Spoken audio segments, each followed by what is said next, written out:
Today I'm making strawberry quick bread. Our ingredients are a half a cup of butter, 1 cup of sugar, a half a teaspoon of almond extract, 2 eggs that have been separated, 2 cups of flour, 1 teaspoon of baking powder, 1 teaspoon of baking soda, 3/4 of a teaspoon of salt, and 1½ cups diced fresh strawberries. Now as you watch me getting the strawberries diced here, I am making a double batch, so I'm making 2 loaves, but the original recipe calls for just 1 loaf, so that's the recipe that I gave you. You want to clean and dice the strawberries, but make sure you don't dice them too fine, or the strawberries will kind of just melt into the bread and you won't get to taste that wonderful strawberry flavor.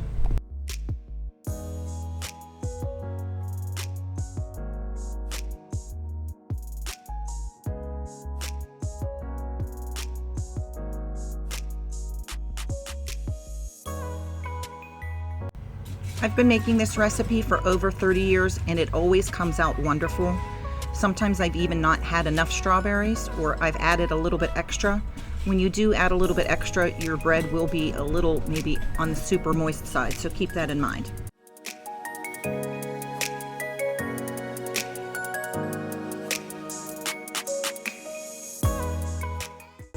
As always, I am not a professional baker, it's just something that I like to do, and I am trying to bake more natural foods and less processed foods. So this is just another one of those recipes that's perfect in the spring. Strawberries are just coming into season. I've never tried it with frozen strawberries, but if I did, I would dice the strawberries where they were still frozen and put them into the batter, still slightly frozen. This is that perfect recipe where you make more than one loaf, so you double the batch like I did, and you can gift one away, or if you're like me and I just like it so much, I keep it in the freezer so that I have it later on during the year. Now with your 2 separated eggs, you're going to take the egg whites and you're going to beat them until you get stiff peaks. If I'm being honest, a year or 2 I forgot to separate the eggs and I just put them in, and actually everything came out fine, but the recipe that I had written down from my mother originally called for folding in the beaten egg whites, so I stick to that. You'll know that those egg whites are ready when you pull up your beater and the little peaks stand straight up in the air. They don't flop over and just become part of the egg white mixture.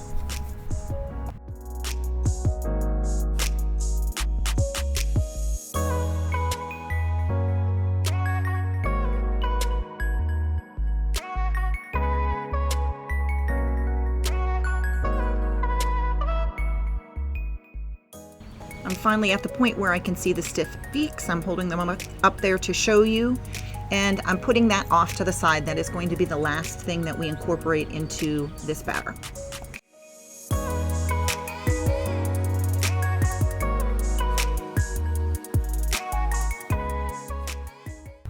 Now I'm using a hand mixer, but you could do this in something like your KitchenAid and just move the egg whites to a different bowl at that point.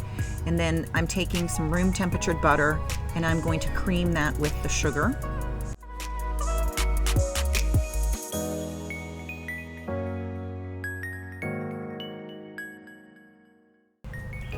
Once your butter and sugar mixture has come together fairly well, you are going to start adding the egg yolks. And I doubled this recipe, so there are 4 egg yolks in the picture here, but if you're making a single batch or just 1 loaf, you're just going to use 2 egg yolks. Make sure while you're mixing, you're scraping down the bowl, and then you are going to go ahead and add your almond extract. If you don't like almond flavor, you could certainly just use vanilla extract here.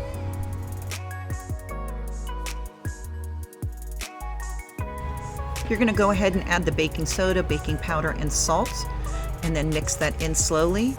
And you are going to add the strawberries and the flour, going back and forth between the two, kind of crushing some of the strawberries in there to add a little bit of moisture. You don't want to crush all of them though, so you're just going to add a few of them to the batter here in a moment.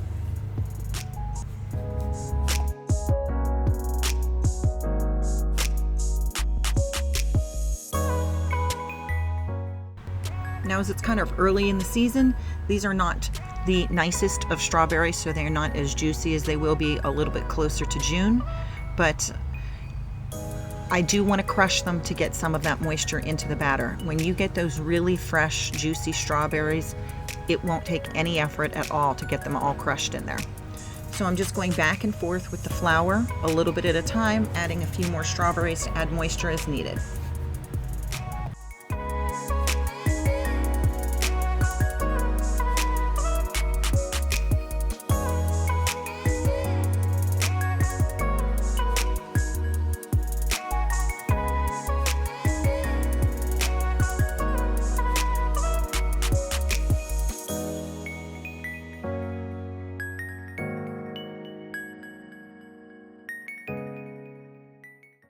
This is one of those recipes that just reminds me of early summer and getting together with family picnics.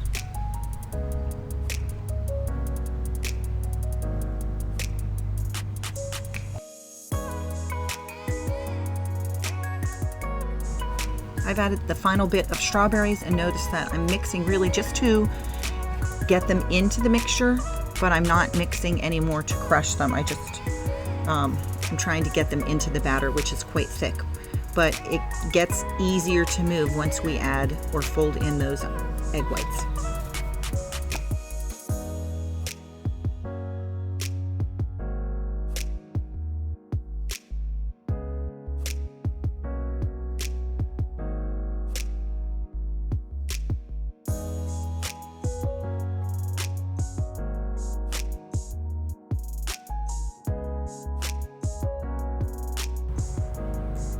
Now I'm trying to just fold in the egg whites, but as you see, the batter is quite thick, so I'm just kind of turning my spatula over and over, trying to incorporate it.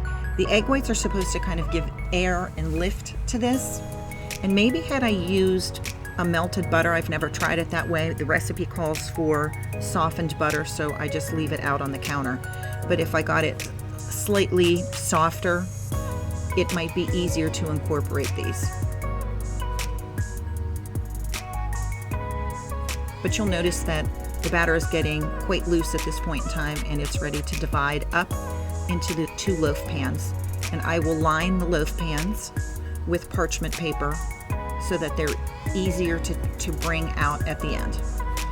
And finally stir in the last bit of strawberries. I always like some nice big chunks of strawberries in this bread.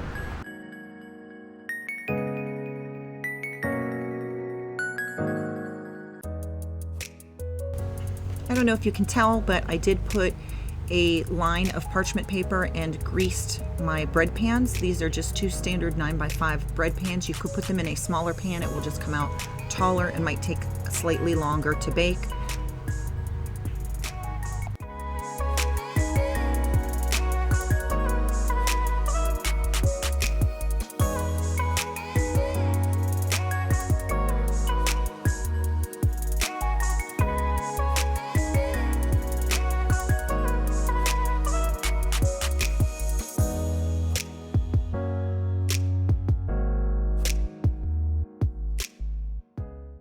I love how this batter has a slightly pink hue. It just lets you know that you are eating something fresh and delicious. And honestly, when the strawberries are at their ripest, that's when this bread is the best. And I will be making it several times throughout the summer months. So I hope you give this a try and enjoy. Thank you for joining me here at White Shadow Fare.